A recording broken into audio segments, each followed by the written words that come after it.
If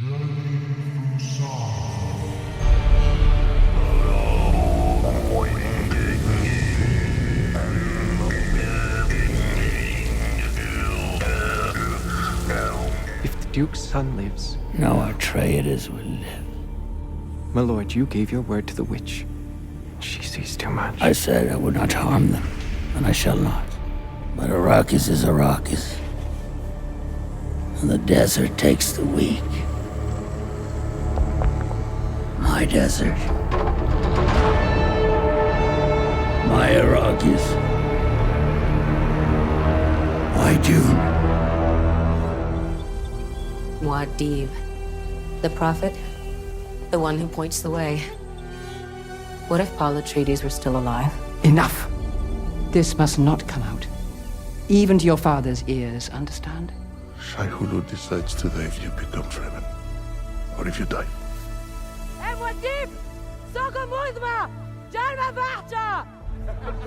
You humiliated our family.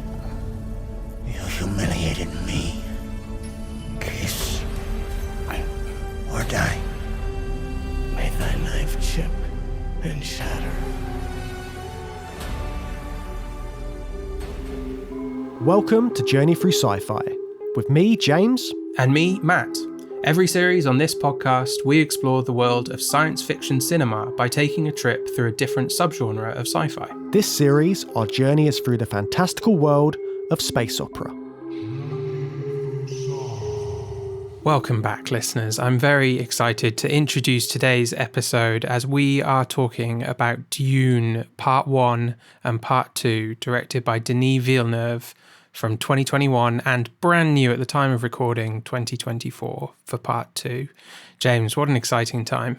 I mean, it's the most exciting time for you, isn't it? You've just done a frantic read of the first Dune book as well in preparation for the film for Part 2. So I've been so excited to chat to you about this film.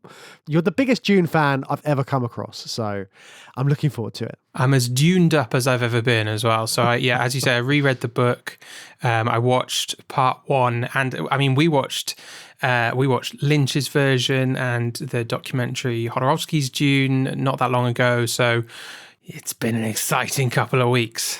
Yeah, tuned up to the max. And there's been so much hype about this film as well. Like Part 2, it's been all over the place. Yeah, I love it. I absolutely love it. It's just, you know, my favorite thing entering into the pop culture and the zeitgeist, the memes, James. It's just so funny, like little just jokes on Twitter, and I'm like, I get the joke, I'm in it. Like, you know, I'm always just looking at Twitter and it's always some reference, something that I have no idea what's going on. I feel old and out of the loop.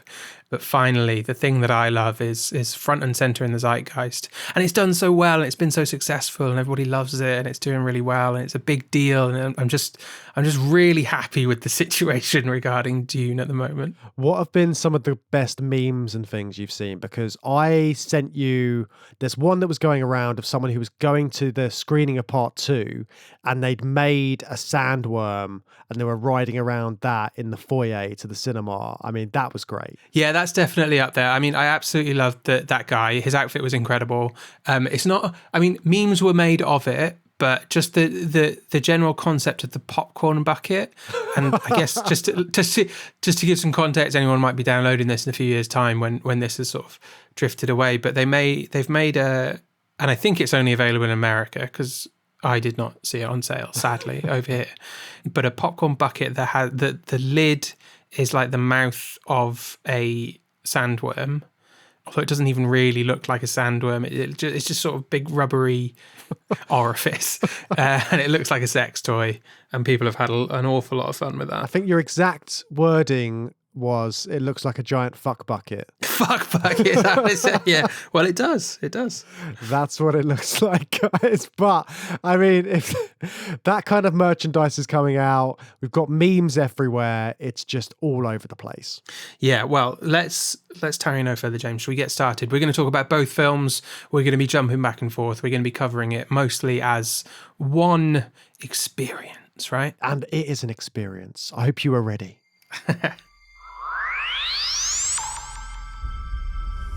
There's something happening to me. There's something awakening in my mind. I can't control it. What did you see? There's a crusade coming.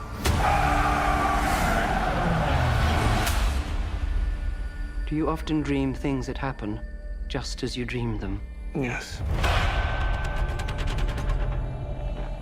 So we talked about the difficulties of putting this book on screen previously. I mean, we did a whole episode where we looked at Jodorowsky's Dune, which never made the screen and it was so elaborate. And then we looked at Lynch's version, which again was pretty elaborate. And there were lots of sort of plot holes in there, and it wasn't really the full vision of what we wanted to see on screen for this telling of this epic sci-fi tale. So how difficult is the book to put into visuals, do you think?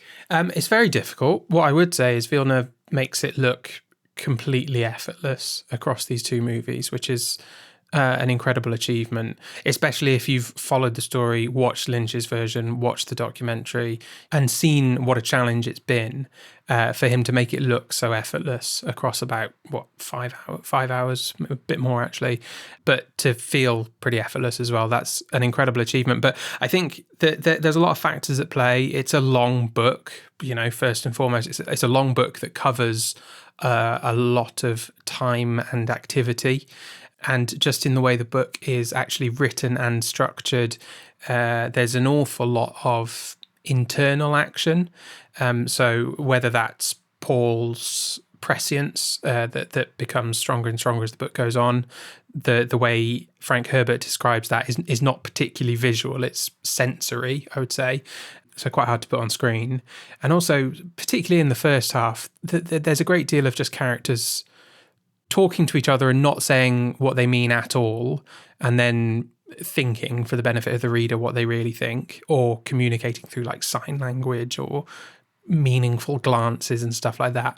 So in terms of the visuals and the dialogue, Frank Herbert was not writing this book with I think the intention of it being on a screen anytime soon. That's not his style. Also, I don't think Frank Herbert either doesn't like or isn't good at writing action, or he's making a broader point about, the violence in this universe and wants to sort of stray away from it. Whereas Denis Villeneuve embraces that. So they are very different from the books while also being incredibly faithful. And I'm blown away with what an achievement that is to do. Yeah, because the universe is so rich, isn't it? It's very complicated in terms of the political landscape, as a lot of space operas have been that we've looked at previously. It seems to be like the politics of a space opera are as important as anything else, because you need to know why the evil empire is in the background, what they are doing. And this is an incredibly complicated and convoluted political structure that's going on. People are backstabbing people, there's different houses, and it's all kind of like who's really running the universe, who is creating the economic structure of it, who is mining the spice, who's in charge of mining the spice, who decides who's mining the spice. It's really complicated, this, but I was able to understand it in this film more than the book. And I think that goes to show just how well Denis Villeneuve has been able to craft it and really get across everything that's happening in this really complicated political structure. Yeah, it's very measured. They're quite, the first film in particular is quite slow paced, which is then balanced out by the second film, which I don't think is slow paced at all. But it allows you that time to get familiar with the universe. He's also made some decisions about what he has cut out, and I presume he may introduce if they continue with the plan to make a third film, which I think has been greenlit, but there's stuff that even is quite important in the story of the first book that he's chosen just not to include, but he will presumably introduce them later. And you can even see it across the two parts, like Feyd-Rauther doesn't appear in the first movie because he's not actually important to the story in the first half of the book. So wait to introduce him. Likewise with Irulan. Hold off on those characters and focus more on a bit more of a slow pace and an introduction to the to this vast universe in the first film. And it's still a really long, quite slow-paced film, the first one, but you need that time to settle in and really get a feel for the universe. Because it has loads of elements of space opera, but as you say, the universe it's incredibly complicated. It goes way beyond just the Emperor at the head of it all. There's all these different organizations that are working with and against each other, and you need to get your head around at least some of that to understand the scale of the story. And we were talking to Tiffany Angus in the last episode, and she quite clearly said she doesn't think Dune is a space opera, and it's not in that subgenre. But I think we would disagree just in terms of what we define space opera as and what we've defined it as in the series, because the more we've looked at it, we've always been in search of this sort of serious space opera, which we knew we were going to come across at some point. But space opera and the opera of it is this kind of like big dramatic scene, all of these different planets, these worlds. I think in some operas, I think if you look at it more from the soap opera angle, then you've got more sort of like the comedy and the action and that kind of thing. But I think this still has an operatic sense. Do you feel like it is space opera in your eyes? Yeah, I think so. It leans against a lot of the tropes that we've become familiar with across this season, but it's absolutely operatic in scale and scope and drama, and the kind of themes it's exploring are so grandiose. I think that gives it an operatic feel, but it leans against it. You know, like we've talked about how this is such a fun, light subgenre of sci-fi, and these are not fun, light films. They're quite heavy and serious. Although I was interested to see like quite a surprising amount of humor introduced into the second film, but on the whole, they deal with very serious subject matter in a very dry tone. But it's interesting to kind of compare them to it was Brian Aldiss's checklist of space opera that we talked way back in our first episode of this series, wasn't it? Should we go through that and see how it matches up to Dune? Yeah, I think we should, because obviously there are certain things that you kind of forget about as you go along in the series. So I think it's worth reminding ourselves exactly what that checklist was. So what was the criteria for a space opera according to Aldis? So number one, the world must be in peril. I mean, yeah, for Arrakis, yeah. There must be a quest. Paul is on what becomes a pretty clear quest by the second movie to get revenge. A man or a woman to meet the mighty hour. We've got young Paul Atreides there. That man or woman must confront aliens and exotic creatures. Certainly exotic creatures. I mean, they're humanoids, but they're from a different planet. But then it's the whole idea is that humanity's branched out, isn't it? There's no aliens in Dune per se. Yeah, there's no aliens. I mean, Sandworm is technically an alien, isn't it? It's a life form from another planet, but there are no aliens as we sort of commonly understand them in sci-fi and space opera. But interestingly, the way they characterize the different houses and their worlds, like the Harkonnens, especially in part 2 or whenever we see them in their home territory, it feels like we're looking at an alien world. But technically not, but I think that's fine. Space must flow past the ports like wine from a pitcher. That absolutely happens, definitely. Yeah, they've got some big old ships. Yeah, the Hayliners of the Spacing Guilds taking the House Atreides to Arrakis in part 1. Blood must rain down the palace steps. Well, we have that in both films, actually, don't we? I mean, we have the storming of Arrakeen and the eventual overthrow of the Emperor. Ships launch out into the lowering dark. Actually, going over this, don't really see the difference between that and space flowing past the ports, but both of those things He's happen. trying to make a round number, isn't he, with his checklist? Maybe, yeah. Spaceships fly. It's granted. It's granted. There must be a woman or man fairer than the skies. So we have a love interest. It's Janie, more introduced in the second film.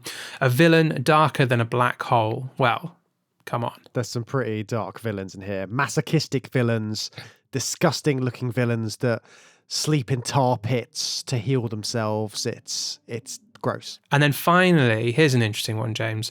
All must come right in the end. Now that's a tricky one, but we've certainly ticked off a lot of the Brian Aldiss space opera checklist with the Dune movies, haven't we? Yeah, definitely. So I think we can happily put them in the space opera criteria. And in that first film, they were really kind of like setting the scene for all this operatic stuff that's to happen in part 2, weren't they? And I think they did a really good job of that.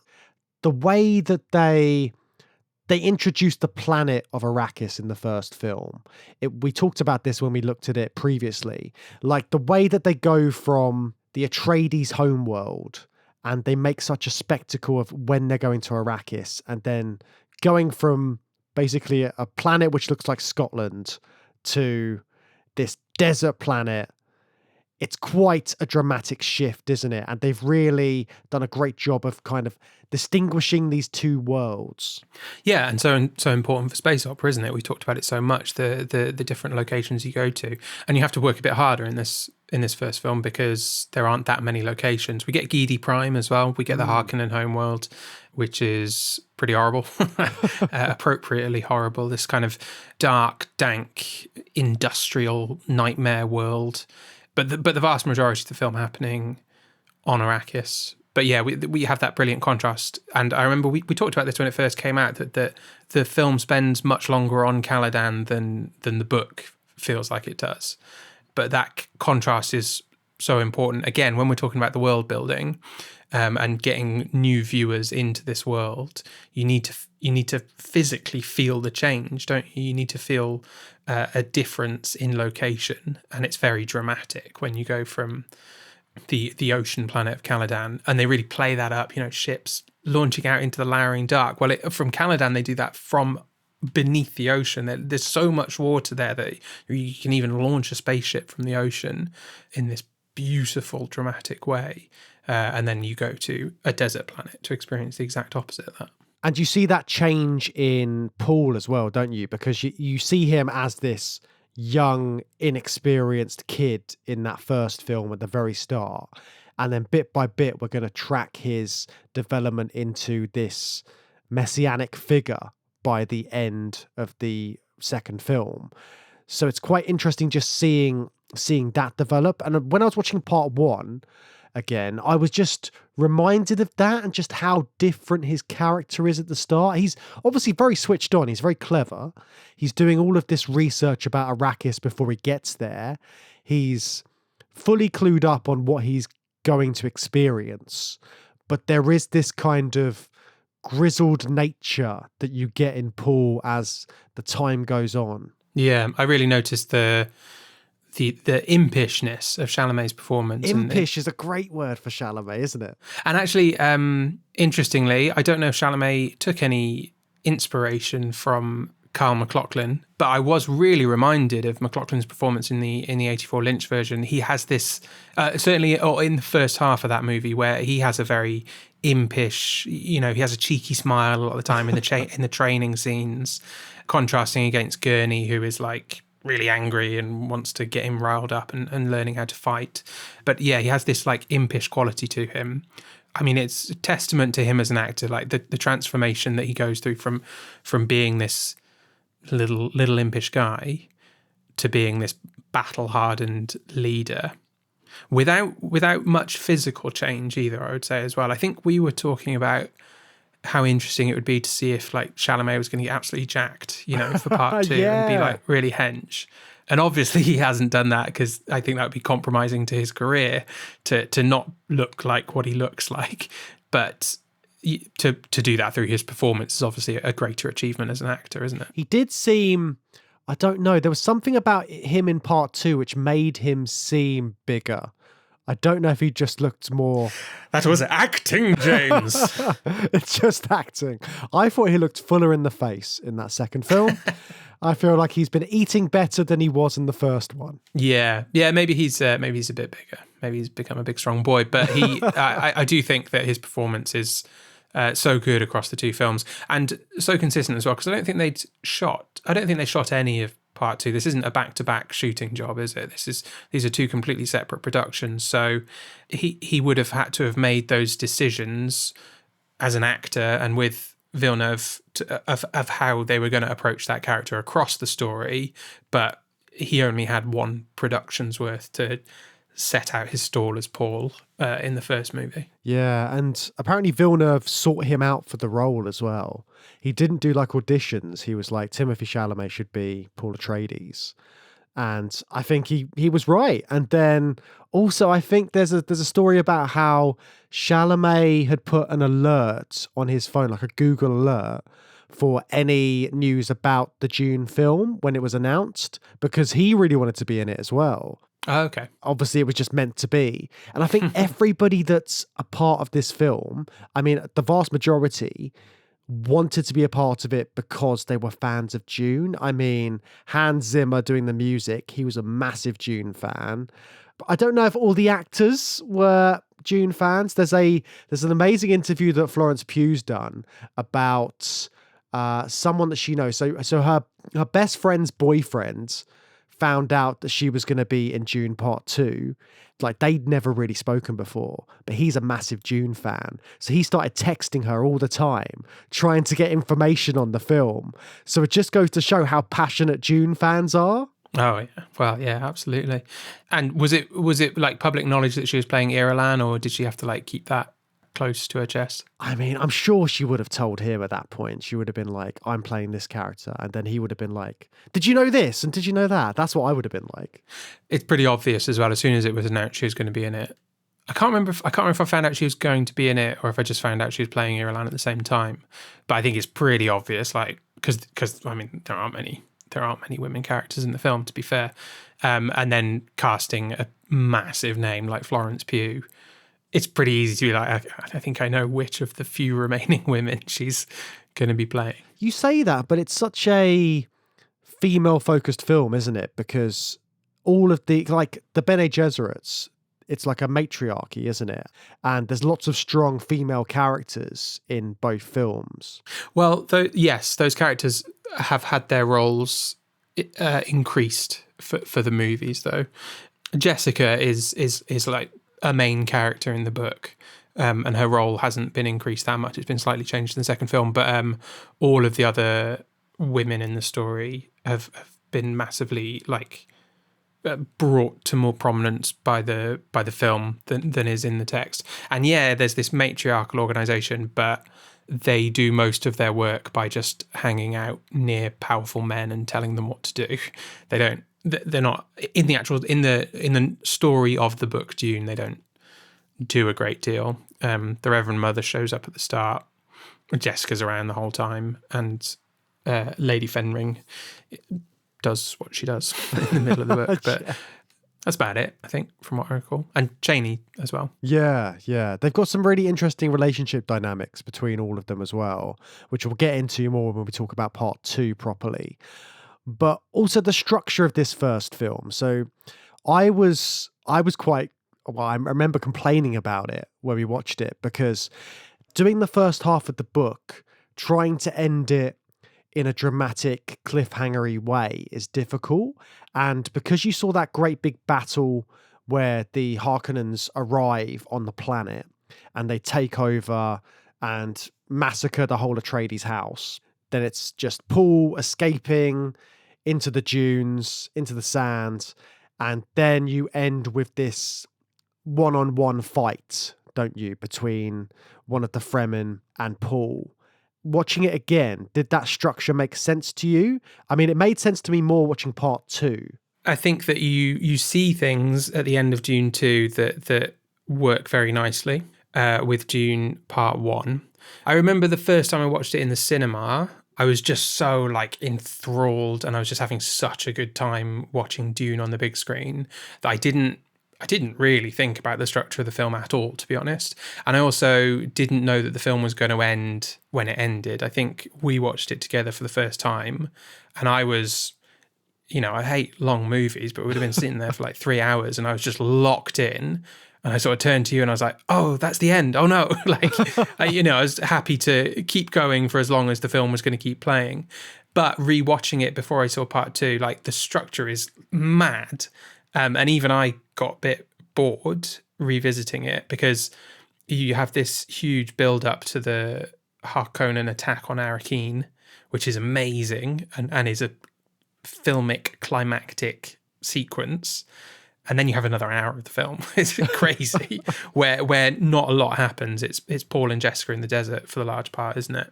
And it's slow, very slow. And then it builds up to that knife fight. And there are things that are reflected in part 2, but you don't appreciate that before you've seen part 1. So it's a strange decision. Yeah, but all of this first film is just sort of setting the scene, isn't it? And you realise that more once you come to part 2 and you see where it goes. And it's a much stronger film, the second part, just in terms of all the excitement and the way they build upon everything. And that pacing reflects the book as well. The book is very slow for the first half and more, and it gets quicker and quicker. I read an incredible quote from Frank Herbert. Just, the man had an insane turn of phrase to him. He really interesting with the way he talks and writes. But he described in an interview the pace of the book as a coital rhythm. He said, very slow pace. It's a coital rhythm all the way through the story. A very slow pace, increasing all the way through. And when you get to the ending of it, I chopped it at a non-breaking point so that the person reading the story skids out of the story, trailing bits of it with him. Such an interesting guy. I love the way his brain worked. Yeah, I'm getting weird visions thinking of the way he's worded that as well. Yeah, the story's fucking you, and then it stops very abruptly before you hope it does. It just leaves a mess everywhere. It leaves the biggest mess across the galaxy. But that's his description of it, and I do think that Villeneuve's been very mindful of that, especially because I guess he didn't know he was going to make part 2. Yeah, but he's made part 1 ready for part 2, and honouring that approach that Herbert was doing deliberately. I'm not sure why Herbert chose to do that, but it's a deliberate choice by him. Well, when we talked about the first part in 2021, we were saying we hope it gets a second film because we weren't sure at that point, and the film industry was still in a very bad place because of COVID. So it was that question as to what will happen with cinema afterwards. So for Villeneuve to get that second part and for it to have done so well and been all over the place the way it has been, I think that's a real achievement. Yeah, definitely. Yeah. A good sign for sci-fi, I'd say. It's been a huge hit. It's put old school sci-fi from the 60s back into the zeitgeist. It's a big deal. They're going to make another one. They're going to make a TV series. They're probably going to run this thing into the ground. But at the moment, this is good news for the genre of sci-fi, and good news for cinema as well. For that exact point, coming off the back of the pandemic. Actually surprising that it only took 3 years to get the other one made, because this feels like it should have been a back-to-back shoot, but that would have been an enormous production and too much, I think, for them to commit to in that first instance. Yeah, because they ran into loads of issues when they were filming that first film, because that was during the pandemic, wasn't it? Or sort of around about then. I think they must have they must have done the shooting because it was originally supposed to come out in 2020, I think, wasn't it? Yeah. It got knocked back got knocked back by a whole year to the end of 21. So I don't know. Yeah, maybe they were shooting in during actual pandemic times still. I'm not sure. But just on release, that's absolutely terrible for your film to be delayed by a year. I remember I was gutted. Yeah, it did take a while, but they finally did it. And I'm glad part 1 came out when it did, because now we've got part 2 and we're here with a whole new film. But before we move on to part 2, were there any bits which really caught your eye watching part 1 again? What were your favourite bits of that first film? On a rewatch, having reread the book, the things that really stood out to me, I was talking about how Frank Herbert is a sensory writer, or that seems to be what he's interested in, and the parts that I really enjoyed reading, they do elements of that in the film. So when Paul first steps out of the ornithopter, when they're trying to rescue the spice collectors, and he has that first really full-on interaction with some raw spice, and he starts to have the visions. I thought that was incredible. That's not in the book. That doesn't happen in the book. But it's one of these moments of Paul's prescient awakening that is a really important aspect of the book. So I really enjoyed that. And likewise, the scene in the still tent where he's having another one of those moments, basically, where it's all rushing up and he's like, I'm a freak, you Benny Gesserit, you made me a freak, you know. Those are moments, those types of moments are the things that I love the most in the book. A contrast, really, because the first time I saw it, I loved all the action. But the second time, or rewatching it anyway, more recently, it was the more sensory, prescient vision stuff that I really like. It's coming. I see unholy war spreading across the universe like unquenchable fire. A warrior religion that waves the Atreides banner in my father's name. Fanatical legions worshipping at the shrine of my father's skull. A war in my name! Everyone shouting my name! Paul Atreides. You are your father's son. You are my son. You are the Duke. Paul Atreides. You know who you are. You know who you are. Get off me! You did this to me! You Bene Gesserit made me a freak! How about you when you came back to it? That's interesting. I mean, for me, one of the bits which really stuck out were, the two moments were both moments when Paul is getting stuck with stuff, basically. So like the Gom Jabbar, where he sticks his hand in, that's always going to be a scene which is just so intense for me. But it was that, and then this time round, it was that hunter-killer, hunter-seeker moment. Like that, it's just so intense. And both those moments, basically it's the pain moments that freaked me out, and just watching them again, I was still kind of really in it and feeling tense. And just for me to have that same reaction, like on a second watch as well, I think it just goes to show how well those are put together. And that hunter-seeker is a really good... actually, I think all the things that we just mentioned are really good examples of moments that are faithful to the book, apart from what I said about where he has the vision with when he's coming off the ornithopter. But they're moments that are faithful to the book, but also really reflect Villeneuve's visual flair that he's added. In particular, that scene you're just talking about with the hunter-seeker, where Paul is hiding from it, but hiding inside a light projection or whatever. So it's like a hologram that's bending all around his body as he stands still watching this thing. It's visually beautiful, and also bringing to life this tense action scene from the book.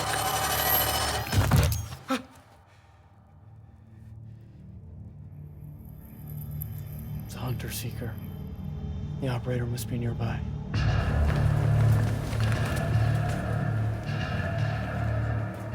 Harkonnen agent was cemented into that hole 6 weeks ago. Ran the hunter-seeker through a water pipe inside the walls. I failed you today. There's no excuse. You have my resignation. You would deprive us of your talents at this time. My honor demands... They tried to take the life of my son! I don't give a damn about your honor. You want absolution? Go catch some spies. Your Grace. Yeah, some great moments in that first part. But I think we should talk about part 2, because we've waited long enough for this. We have. Years to talk about this one. Yeah, I mean, you and I went out for a drink a couple of nights ago after we'd both seen the film, and we just avoided the subject. So had to swerve it so many times. But now is your opportunity, Matt. Now is the time. Hey there, listeners. Have you ever wanted more than just our regular podcast episodes? Well, you're in luck. That's right. If you're enjoying the show and want to support what we do, you can sign up to our Patreon by going to patreon.com/journey through sci-fi and get access to our regular bonus episodes. We've got the Bad Movie Bunker over there, where we dive deep into the best of the worst and the worst of the worst in sci-fi cinema. Bad Movie Bunker. And if you've ever wanted to have a say on what we review, check out our Patrons Picks, where our patrons get to choose their favourite undiscovered sci-fi gems for us to dissect and discuss. Patrons Pick.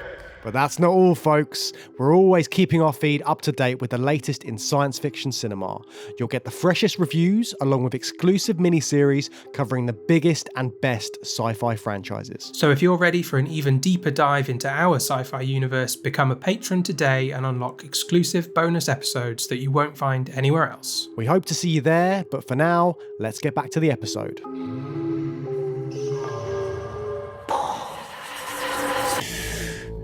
okay. I'm here. I'm here.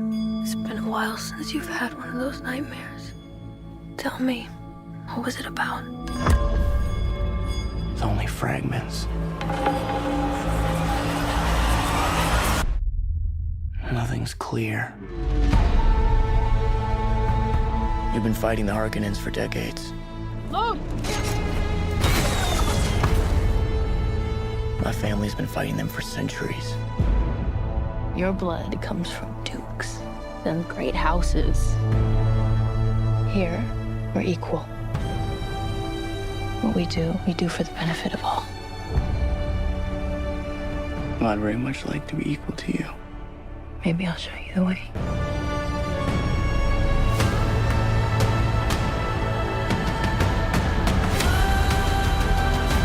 Deal with this prophet. Send assassins. Fade Rother. He's psychotic.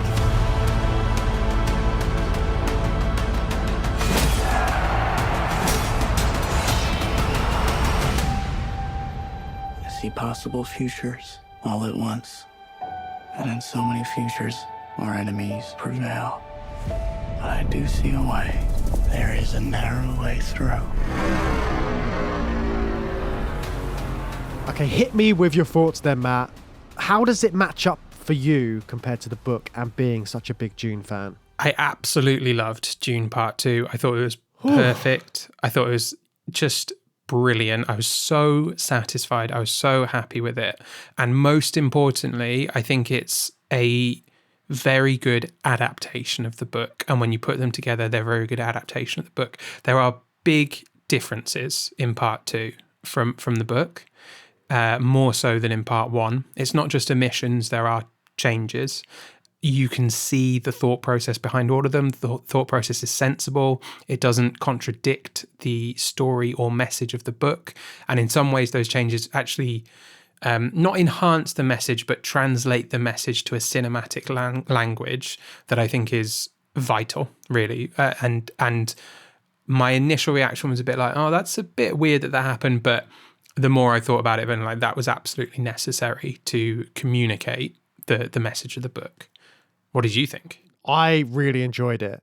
It felt so much more exciting than that first one, but I think the thing I liked about it the most was just how they expanded on all of the lore and the mythology, or the pseudo-mythology around everything. Just the way that they really set up exactly what was happening, and just all of the lengths that the Bene Gesserit have gone to create this opening in Arrakis where they can influence this entire population quite easily with just a few little tweaks here and there to what they're thinking about. Yeah, you need to understand the scope of the Bene Gesserit power, really, in this film, more so than the first one. They're very clandestine in the first one.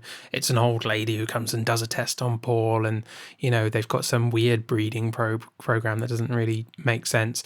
But to see it play out, you actually understand it more, I think, in the second film, and also you see this devastating effect that the Bene Gesserit are capable of having, not just on a human being, on Paul, but on an entire civilization, the Fremen on Arrakis. All of that plays out, and the seeds that have been sowed come to fruition in narrative terms, but in also Bene Gesserit plan terms, they come to fruition in the second film, and that was really satisfying, wasn't it? Yeah, it was really satisfying, and just you talked about how they're planning everything in advance, and even it's kind of almost set up just how important Arrakis is in that intro sentence that they say, don't they? So part 1 had a message at the start as well. It's got a moment where it comes up with the subtitles, "Dreams are messages from the deep."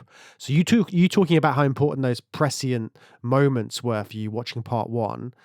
That's kind of what you're taking from that first part. The stuff that is yet to come. And messages from the deep being sort of underneath Arrakis, potentially, all this kind of secrecy that we find out in this second film. And then in this second film, it starts with the words, "Power over spice is power over all." So it's really hammering home just how important this planet is and how vital it is to have some sort of ownership over it for the different houses. And that moment is kind of like in this weird, I don't know if it's the same language in the first one, but apparently that second, in part 2, it's the Sardaukar. Is that how you say it? Sardaukar, yeah, it sounds like that, which is interesting. Not sure what to make of that, because that's kind of, I don't know what language that would be in the wider context, because they all speak the same language in the book, I think. Yeah, so I looked into this a little bit, and apparently, so Michael Geiger, who is one of the guys who worked on it, he wrote the language for the Sardaukar, and he said it's not actually a language. It's supposed to be like a military battle chant. So it's got specific syllables with no consonants in it. All the consonants have been removed. Only the remaining vowels are audible to the Sardaukar. So it's like a way of communicating. Sardaukar. I'm never going to get that right. There's so many different names in this. But yeah, so it's a way for them to communicate in battle chants, basically. Yeah, they have battle languages in the book as well. That it's just sort of secret code that you can use in the field. But I guess it's just interesting that these particular messages would introduce the films in the Sardaukar battle language, as opposed to Atreides battle language or Chakobsa, which is the language that the Fremen speak. That I'm not so sure about, the decision to do that. Maybe more so with control over spices, control over all. That's a very imperial message, I think. But dreams are messages from the deep. If that's also in the Sardaukar battle language, not sure what to make of that. Yeah, it's incredibly nuanced though. And when you start looking into it, just all of those pieces of information, somebody's really gone to town just making sure that every bit of this is as accurate as possible. Everything is there for a purpose. It's not there just because it looks cool or sounds cool. They have really built this world up as much as they can. Yeah, absolutely. Yeah. And he continues with the world building into part 2 as well, doesn't he? We already talked about the Bene Gesserit in terms of the mission area protectiva coming to fruition on Arrakis, but we're also introduced to 2 new Bene Gesserit characters, Princess Irulan and Lady Margot Fenring. And we also get a bit more Reverend Mother Gaius Helen Mohiam. So we have actual Bene Gesserit characters, not just Jessica. Jessica's like, she's literally like the worst Bene Gesserit who's ever existed. She's like thoroughly fucked up all the Bene Gesserit's millennia of planning. So she's maybe not like and then she goes totally rogue on Arrakis using the mission area protectiva. But so she's maybe not the best representation. So I like that we get 3 other Bene Gesserits who are much more like by the book, trying to do their Bene Gesserit thing the whole time, and they're like just up to stuff, being a bit like mischievous throughout the rest of the film. I really like that. That I think that just opens such a door on the universe that we get to see them. So the character of Margot Fenring, is she in the book? I can't remember. Yeah. She is, and she is married to another somewhat important character called Count Fenring, who is, in my opinion, far and away the most annoying character in the book. So I'm really glad that they cut him out. I think they cut him out because, like, he's a character that you can cut out and it just doesn't really impact the way things play out. So why not, to simplify things? But he's extremely annoying. But I'm glad they kept in Lady Fenring because she's just more interesting. And you mentioned at the start there are some big differences between the book and the film. What are some of those differences? Largely, I would say the women in the film. There's some smaller differences in pacing and like the time over which the story plays out, stuff like that, which is all kind of like, just snip here and there to tidy things up for a movie. But the roles of all the women are very different. Jessica's approach to becoming a Fremen mother feels very different. Her whole attitude. I feel like she's a bit more reactive in the book, a lot more reactive actually in the book. She just sort of like goes with the flow to protect herself and Paul. But part 2 depicts her as pretty calculating. She's got a big grand plan to make Paul the Messiah for real. Irulan is a character. She's barely a character in the book. We know Princess Irulan in the book because every chapter starts with a quote from a book that she's written after the events of the story, sort of historical writing about Paul after the fact, but she hardly does anything. She just appears at the very end. And then Cheney is a big change, the biggest change, I would say, in terms of her character. She's just a much bigger character who has very strong opinions about what's going on that I don't think she really has in the book. And then finally, Alia, which part of me feels like this is the coward's way out, but I can also completely understand it. And we would have talked about this when we covered Lynch's version. Alia is born and is like fully cognitively aware as an adult from birth, and then she's just like this weird little girl. Terrifying. Yeah, and that's hard to do on film, isn't it? Like, I do understand it, but there's something a bit like you chickened out a little bit and you just got rid of her completely and just put her in like a dream sequence. It's almost like that they're just trying to queue up the potential for another film in doing that, because they're like, okay, so Anna Taylor-Joy is going to be her character, so here we go. 100%. If there was any uncertainty, and there has been uncertainty, and I guess, like, you know, in a practical sense, if the film didn't make money, then Dune Messiah would simply not happen. But also, you don't cast Anya Taylor-Joy for a 2-minute scene where she doesn't actually physically like interact with the world of the film, unless you intend to go on and make another one. And I'd say the same for Cheney as well. Like, the changes in Cheney's character, she's obviously very critical of Paul's journey, which I can see I can see massive benefits for doing that, even if you didn't make another film. But it also sets up tension for a future film, especially the way it ends. Yeah, I think that's really important as well, because Frank Herbert, I think he said that he intended for Paul Atreides to seem like a massive arsehole. He is doing terrible things. He's not supposed to be a massively likable character towards the end. And I think as the books go on, the more stuff they go into about the wars which transpire afterwards and all of this stuff, it's supposed to be like, you're not supposed to be cheering him on the whole time. You're supposed to be taking a moment to reflect on, actually, what is this going to lead to? These are dramatic events that are happening in this universe. They use atomic warfare. There's war crimes happening to the Fremen. All of these kind of like almost terrorist acts that happen afterwards. It's all of these aspects where it's kind of like they have to just take a moment and be like, okay, so what are we actually doing by causing this upheaval in this society? Yeah, Frank Herbert became a lot more explicit about that in future books and the approach that the series goes in, not wanting to spoil any content for possible future films that get made. But I don't know, I would say the book is just more ambiguous about Paul. I think there's also an element of Paul being a victim of a society and schemes way out of his control. Primarily what the Bene Gesserit is trying to do, but also the Emperor and the Harkonnens, and even his father, you know, is playing a role in all of that, in the society they live in. In the book, like, Paul spends the whole time aware that terrible things might happen if he becomes the Emperor, but he's kind of like always pushing things one step further, but saying to himself, I'm only doing this so that I can ensure the bad things don't happen. You know, I'll get a bit more power and then I can stop the bad things from happening. And, you know, okay, I'll become the Emperor. And then once I'm Emperor, I can definitely stop the bad. You know, that's his kind of like justification in his head.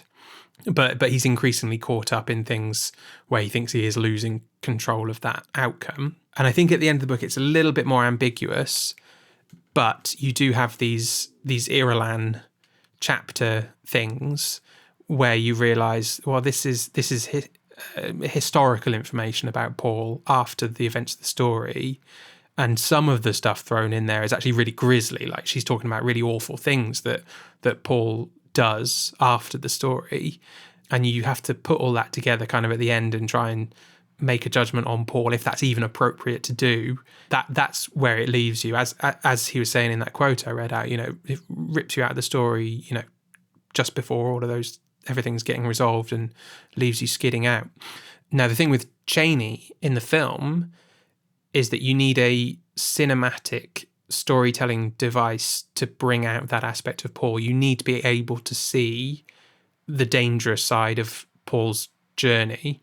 You've got these chapter headings from Irulan that wouldn't work, would just grind the pace to a halt if you were doing that with every scene.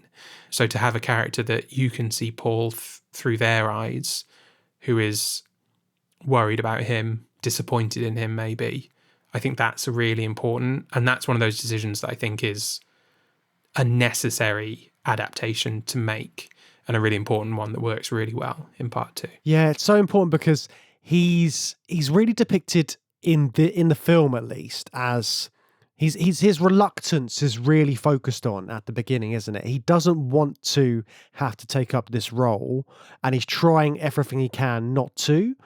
But as time goes on, it just seems like the only thing that he can do, because his mum, Lady Jessica, is strategically putting herself into a place where she is being perceived as this, again, the mother of the Messiah. She is like the Mary to his Jesus in this. And she becomes the Reverend Mother. So she's seen as that religious figure in the society.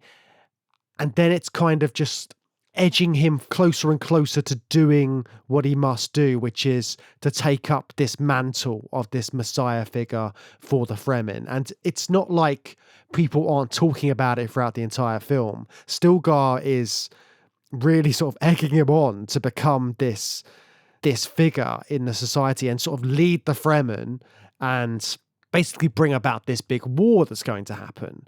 But it's all this reluctance at the start because he knows what that will bring and he knows where it could go.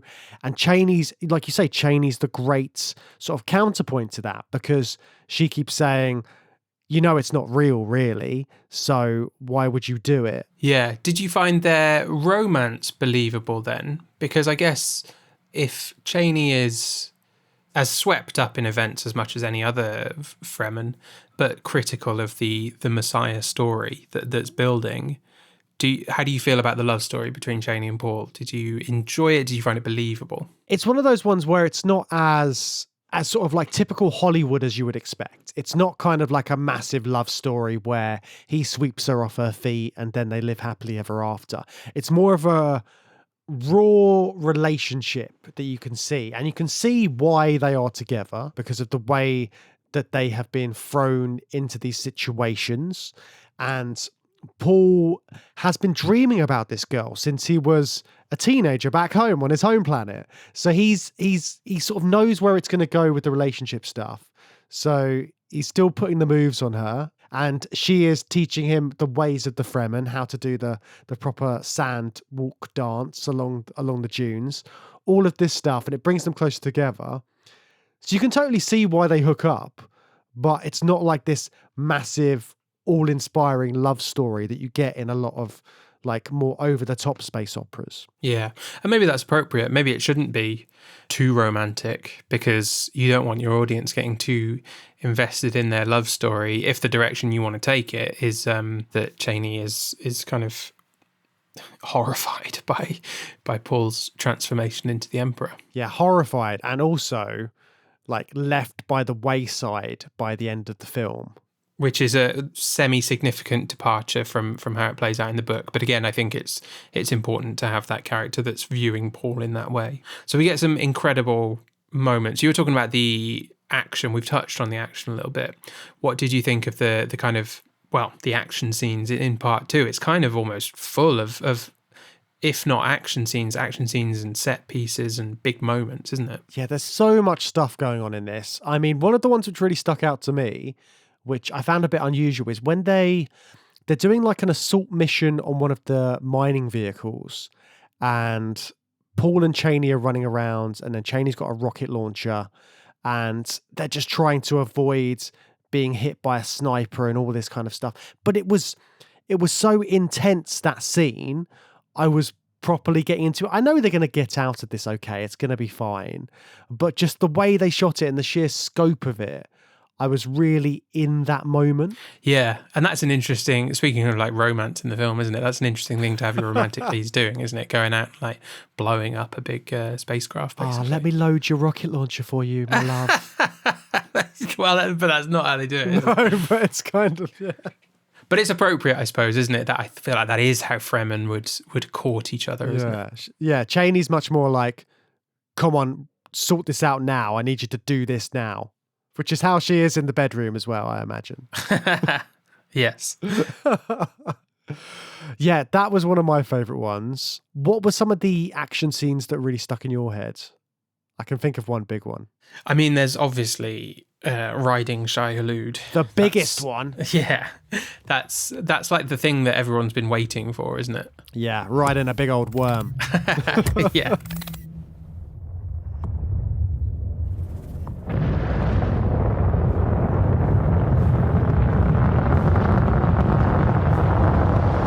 I really like that. I was quite surprised by how the worm riding looked. What a sentence, though.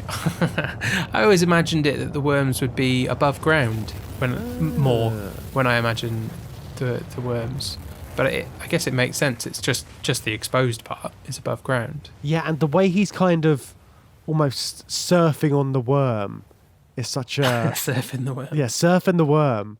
And the way that they really make that worm look as realistic as possible. You see like its nostrils and its skin as he's like prying it up with his hooks to try and get a footing on it. It's so dramatic as well because you can't see anything for like, it felt like 5 minutes, but it's probably just like 30 seconds or something. But it goes completely... Well, I mean, the whole sequence would be 5-10 minutes, wouldn't it? Yeah, but apparently that scene was shot in like 3 months. It took them 3 months to get that together. So, wow. Yeah, Timothée Chalamet just getting sand thrown in his face just on this rocky terrain. Yeah, mad. I was also a massive fan of every scene that had Austin Butler as Feyd-Rautha in it. Oh, so good. He was an absolute... I thought he was a revelation in this film. I haven't seen Elvis. I don't think I've seen any films with Austin Butler in. And Feyd-Rautha, generally, I would say, is just a character that I'm pretty indifferent to. I don't really care. He doesn't do a great deal in the book. He's just hanging around with the Baron in every scene that he's in until there's that knife fight at the end. And the fighting pits thing, which is depicted in the film. But I think that Austin Butler just brings him to life in such an interesting way and makes him such a great character and a great counterpoint or comparison to Paul as well. Yeah, and all of it's his voice, isn't it, as well, as much as anything? Because there's all those stories about when Austin Butler was Elvis and he couldn't shift his Elvis accent for months afterwards. And he still feels like he's got a bit of a Elvis twang to his voice now because of all of the voice training he was doing. But in this, he's managed to recreate Stellan Skarsgård's Baron's voice as well, which is great.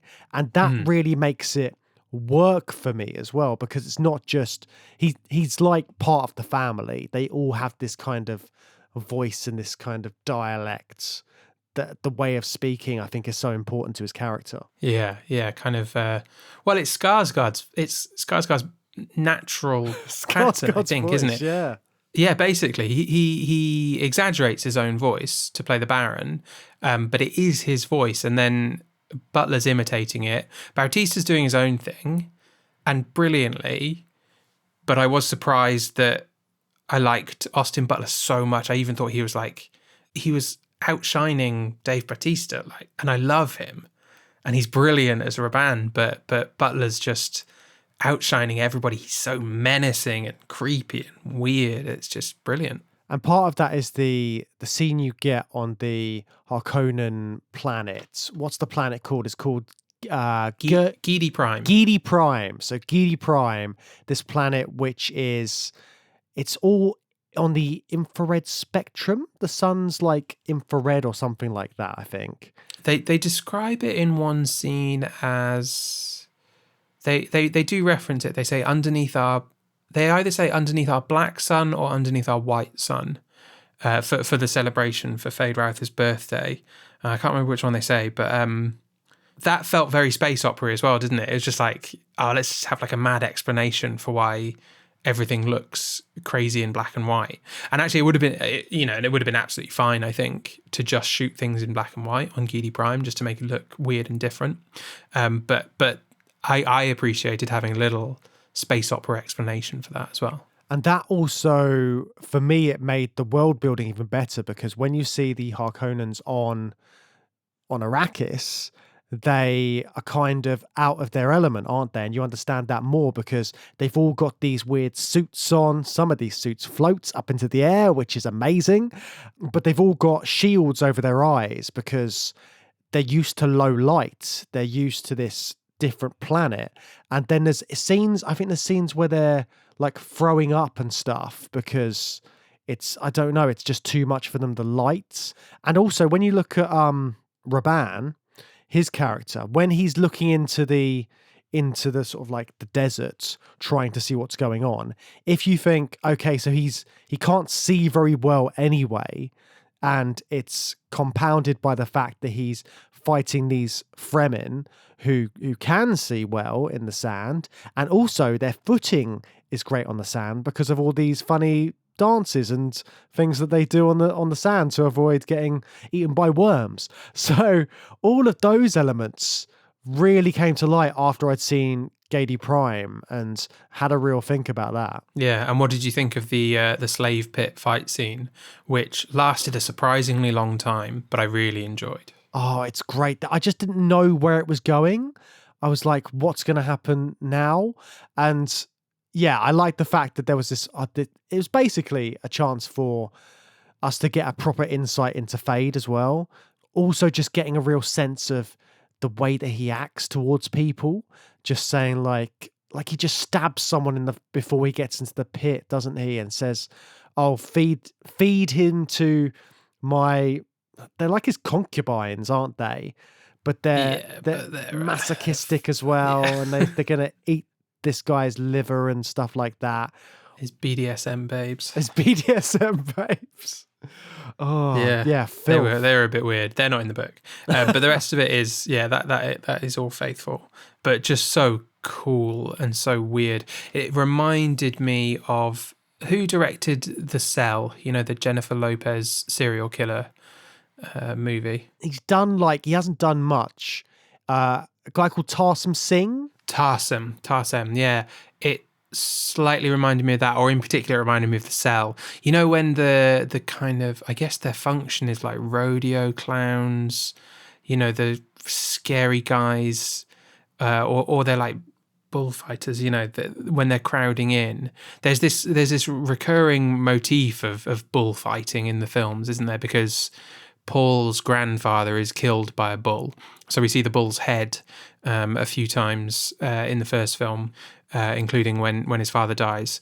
And then on Geely Prime, you have these twisted matadors that are kind of like crowding in on the scene, but they just look creepy. They look futuristic. They look sci-fi-ish, but it's this, you can trace the kind of, I don't know, history of the universe a little bit there, can't you? It's the way that elements of our world are reflected in the future or have been carried through in society over thousands and thousands of years, but been warped and changed and made creepy by the Harkonnens. I loved all that stuff. Yeah, and the fact that their society is really thriving on all of that warped and creepy stuff because they're a society of masochists from the sounds of it.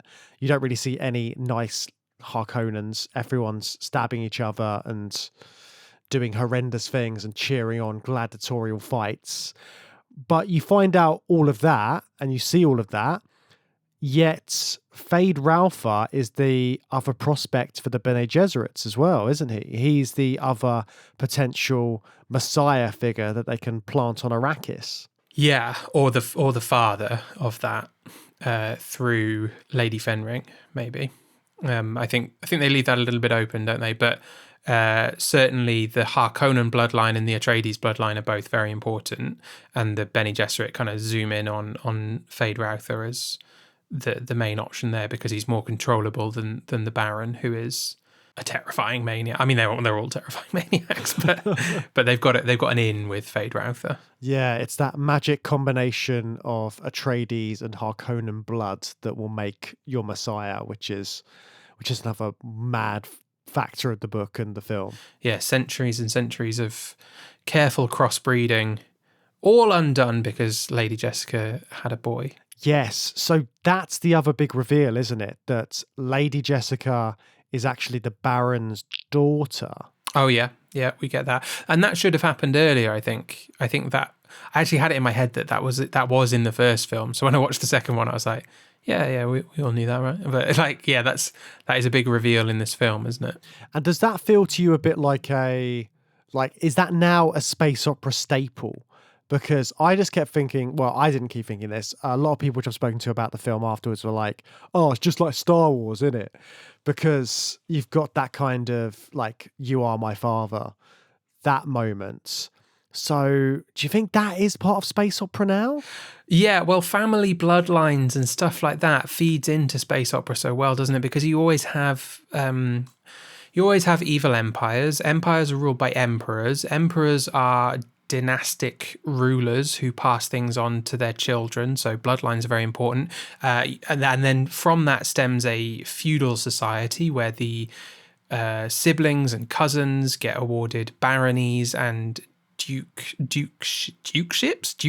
I don't know, but that society builds around that, and that sort of feudal society is based on bloodline, so it lends itself to these twists. And it's very, it's a Victorian thing, it's a Tudor thing. Like, was there a secret child who has a claim to the throne and stuff like that?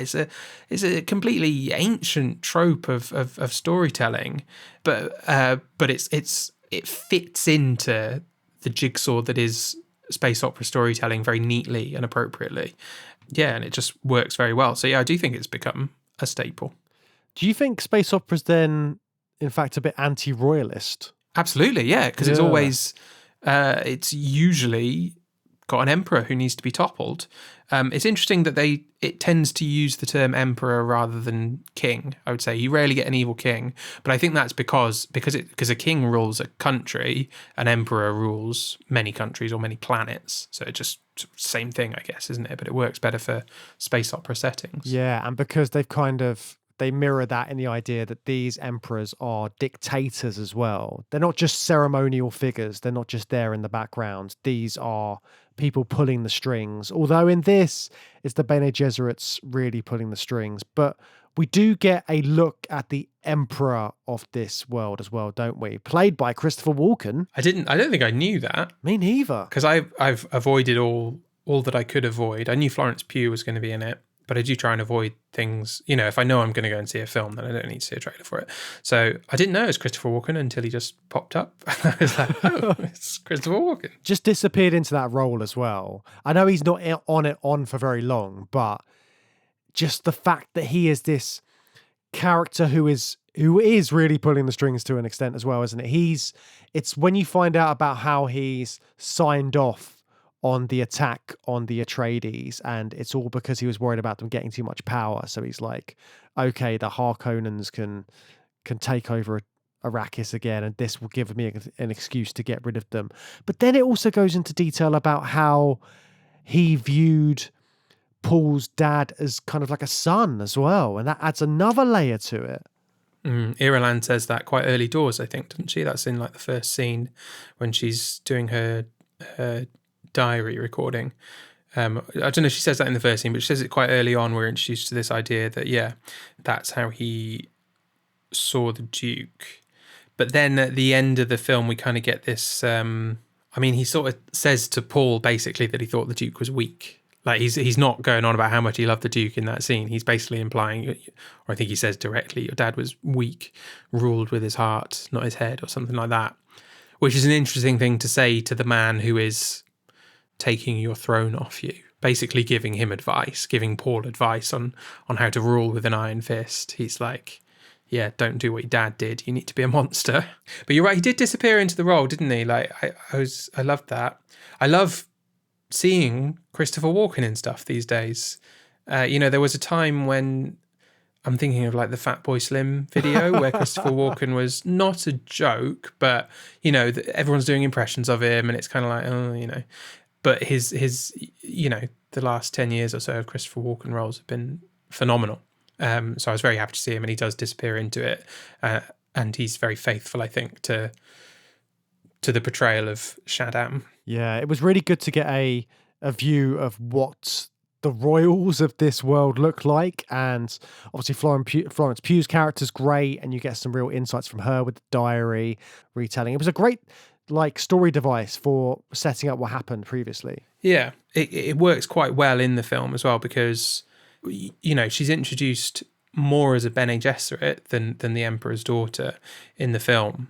So these diaries then become a bit more than just a diary. It's like, well, or is this like her feeding information to the Bene Gesserit, or just recording things for posterity for the Bene Gesserit? Is this a job to her, or is this a personal recording of events? Yeah, the idea that she is recording the events in the book, and you're kind of getting a perspective from the future. There's a lot of stuff that they kind of show you as potentials for what could happen next. I mean, the way they show the Fremen's really great, because they're showing the Fremen as this society where they're so dependent on water. Everything is sacred. Every bodily fluid is sacred to the Fremen. You cannot cry. You cannot throw up if you've got morning sickness. It's all frowned upon. You've got to keep it in. You've got to keep your fluids. They've also got this hidden place where there's like a reservoir of 38 million decaliters of fluids crushed down from people. And it's kind of like, okay, you've got all these fluids underground. I keep saying fluids. I'm just going to say water. There's all of this water underneath the deserts. And it's almost implying that, okay, well, this is partly through Paul as well, that, okay, we're going to turn Arrakis from a desert planet to a planet with water and seas and rivers and stuff. Do you feel like that's all sort of being foretold in this film as something which might happen later on? Well, that's the Fremen goal. That's the ultimate Fremen goal, is to completely transform Arrakis. I don't know if we got enough of that. I did quite like that Stilgar scene where he's introducing that concept to Jessica and explaining the plan, basically. Actually, on reflection, one thing I didn't really like about it was, I think Stilgar says once we have enough water, then the Lisan Al Gaib, Paul, will show us the way to transform the surface of Arrakis. I think that kind of undermined the Fremen autonomy. Like that's a Fremen plan that I think should be happening with or without their Lisan Al Gaib. And then the Lisan Al Gaib is like a prophecy that can map onto that, or, you know, have other implications. But I don't know, I like the characterization of the Fremen as doing that anyway, and happy to wait, you know, it'd take like 500 years, whatever, like we're happy to do that. That's the plan. That's what we're doing. That's why we're here, and we're sticking to it. And the Mahdi just comes along and is part of that journey with them.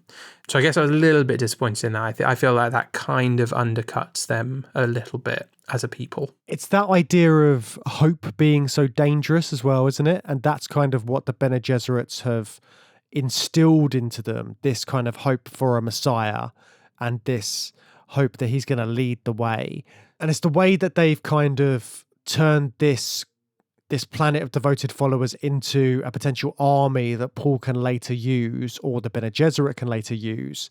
And it's that manipulation of them, isn't it, which is so vital to this story, because part of you wants to be like swept away in the fantasy of it all.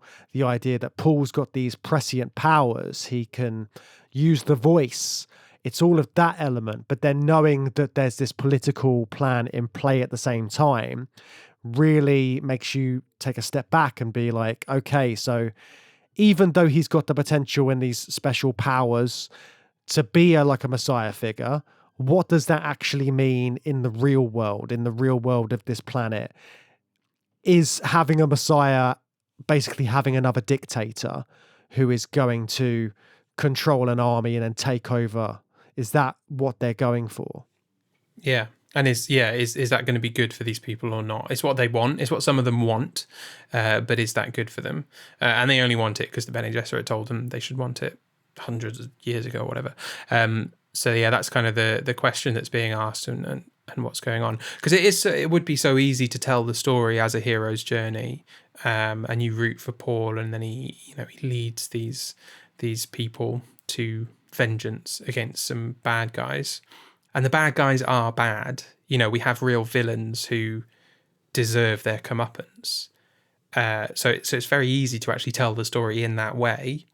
But if you don't want to tell the story in that way, you have to work quite hard to show the impacts of a messiah myth that's manipulating people, and show the impacts on the people around that are close to him and are impacted by that, and seeing that change in him and feel sad about it. And you do get that kind of moment of sadness, don't you, when you see Paul. It feels like a hero's journey. The moment where he takes to the stage almost, when they've got the Fremen gathering, and he's like, right, I'm going to lead you guys. It's supposed to be like a hero's journey moment, isn't it? Like, I'm going to lead you to safety and everything's going to be great. But basically what he's saying is, let's go to war now. It's going to be horrible, but I need to go and get my crown back as well, because I'm also Paul Atreides of House Atreides. I'm a duke's son, and I'm also your messianic figure. So I kind of need to go and do this, and you're going to help me. And yeah, but to be fair, that has come off the back of this war crime, in the fact that the Harkonnens destroy the sacred Fremen mountains, don't they, where all their society lives, and they've got those reservoirs. They all get destroyed. That's what I mean. We have villains who are deserving of what they get, but at the same time, Paul is having visions of a future where far worse things happen as a result of him seeking revenge against these villains. So it's never... It never feels justified, particularly for Paul. I mean, you can kind of get behind the Fremen. They've got this 500-year plan to greenify their planet that is ruined by these people who've been oppressing them for generations. Yeah, hell yeah, go and get some revenge, kill some Sardaukar and some Harkonnens. All power to you. And even there's even a moment where I think Jessica feels bad about it, maybe, or is a bit worried about it, right when he's in that moment you were just describing, where he's kind of like taking charge of all the Fremen. She's just like, slow down. Right when, to go back to that coital rhythm that Frank Herbert talked about, right when that is really building up, there's no possibility of slowing down for Paul or the film or the story. It's all guns a blazing at that point. But Jessica is, I think, regretting her decisions to kind of push Paul in this direction for however long she did. Yeah, it's all suddenly rolling from that point, isn't it? He's drunk the blue juice from the little worm, and now he's super Paul Atreides. He can use the voice. He's there to lead the troops, and you get this big finale fight. And this is why the structure of this one works better for me than part one, because it goes into the finale. You've got the big attack on the Harkonnens, and they go straight in. They go into that, and then it ends with this man-on-man duel. And I think that's kind of what the first one is mirroring. But because the last part is like an hour, you don't really get to that last bit soon enough. But they've got similar structures in that way, don't they? Yes. Yeah, the knife fight is the main thing. They both end in a big knife fight. Like, that is definitely the main thing. There was other stuff as well. Like, a bit that I really liked was... there's an incredible large-scale battle, which is really fun. But within that, Chaney is like slicing and dicing and kicking ass, basically. That's and it very closely mirrors how it's shot when Paul has a vision of himself fighting alongside the Fremen in the first film. He kind of like turns to the camera and his visor flips up and you see it's Paul. There's a very similar shot where Chaney like spins around, her visor's already up, but it's kind of shot the same way. I thought that was a really interesting moment because I was talking about the ambiguity in the book, and it's expressed through Chaney in terms of her reaction to Paul. But also in that moment, that's a moment where we've seen a prescient vision, and then through Cheney, we see that that's not how things actually play out. So the prescient visions aren't always correct. So there's some ambiguity there, some hope maybe that things aren't going to be so bad, because Paul sees the future and it's very bad. You know, there's going to be a holy war, but actually some of the things he sees in the future are wrong. He saw himself fighting on that field. He saw himself dying to Jamis in the first film. So he doesn't always get it right. So they are introducing some ambiguity there, again, through Cheney, mirroring the first film and reflecting the book's ambiguity, I think. But it's so satisfying, isn't it, this last finale scene? I think you get everything that you want to get out of it. There is, so in this, Paul kills the Baron, doesn't he? Yeah. Is that what happens in the book? Does someone else No, kill Alia Yeah. kills the Baron. Because she's a fetus, she can't do that in this. That's a tricky one as well, because that's a moment in the book that Paul sees as a possible future. He sees himself standing over the Baron saying, "Hello, grandfather," which is, I think, exactly what happens in the film. And then that's not how it happens in the book. Alia takes care of the Baron while Paul's not even there. I just liked how satisfying it was. Yeah. You know, it was really satisfying. It's just a really satisfying moment. And I think I do prefer that. I think it's better for Paul to kill the Baron. Yeah, I think it makes more sense. And then just at the end when he's like, actually, you know what? I like you, Cheney, but I'm going to go off with Florence Pugh now because she's the Emperor's daughter and I need to become Emperor now. So I'll see you later. Yeah. It feels a bit like that, doesn't it? Because that kind of is partly because of the way they've depicted their relationship, because they've not really had a moment where they seem like unbreakable as a couple. They're always shown in kind of like rocky situations. And then this is a moment where Paul hasn't even spoken to her about this. He's not said, "This is my plan." And he's made an entire plan on how he's going to raid the city and invade. But he hasn't bothered to say to Cheney, like, "Oh, you know what? If this happens, I'm probably going to go off with her, just so you know. Just give you a heads up." Yeah. Yeah. Knowing full well what will happen as well. So, yeah, he could. But then could do that. But it ends with Cheney going off into the sunset and summoning a worm, and sort of, it's kind of almost that Luke Skywalker moment at the end where he's seeing like the two suns. She's going off and doing her own thing, and she's got that autonomy to do that. But then there's still this relationship that hasn't been properly ended and hasn't been properly continued. So we don't know what will happen at this point. And there are hopes for the sequel. There's hopes for more. Yeah.